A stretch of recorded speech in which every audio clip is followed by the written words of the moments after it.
Hi everyone and welcome to Safety Weekly.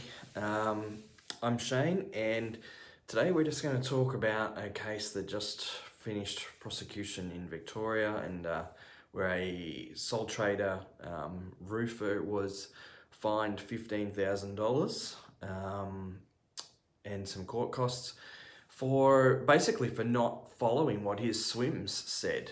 He had a safe work method statement for installing tiles on a roof. And one of his guys fell from the roof. Luckily wasn't seriously injured, but the result from WorkSafe was that he was prosecuted for not following his SWMS. If he had been following his SWMS, then the guy wouldn't have fallen. So that's a very, very expensive fine for simply not doing what you say you're going to do. I've said this to people, but I don't know how many times now. Whatever you say in your SWMS is what you have to do. If you can't do it, say something else. Put something else in there. Your SWMS is technically a legally binding document. So the way that WorkSafe look at it is that if that's what you say you're going to do, then that's what you have to do. If you need to change it, scribble it out if it's paper, change it if it's digital, whatever you need to do, you should not implement something different to what you've signed off on the SWMS, because it simply straight away puts you at risk of this kind of fine.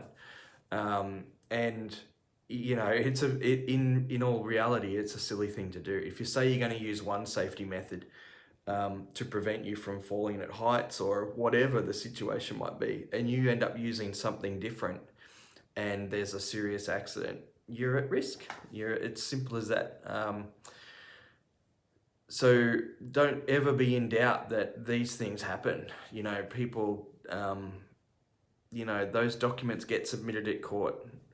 Judges read them, they ask you questions why you didn't follow them. If you don't have very good answers, well, in this case, there's really no good answer for why you didn't do it, then you'll be fined.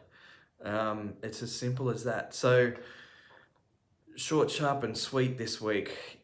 Whatever your SWMS says, whatever your work procedures say, whatever your JHA, JSA, Take 5, whatever, doesn't matter what it is, if it says to do it this in a certain way, that's what you need to do. And if you can't do it that way, then you need to change your procedure or put in some sort of temporary procedure to circumvent that. It's really that simple. This documentation isn't just done for fun. It will end up in court if something goes wrong, or if WorkSafe just roll up and ask you what's going on. And this is what the result can be. So $15,000 later, these people have learnt their lesson that whatever it says is what you have to do. So thanks for watching, and I hope you've had a great week, and we'll talk to you next week.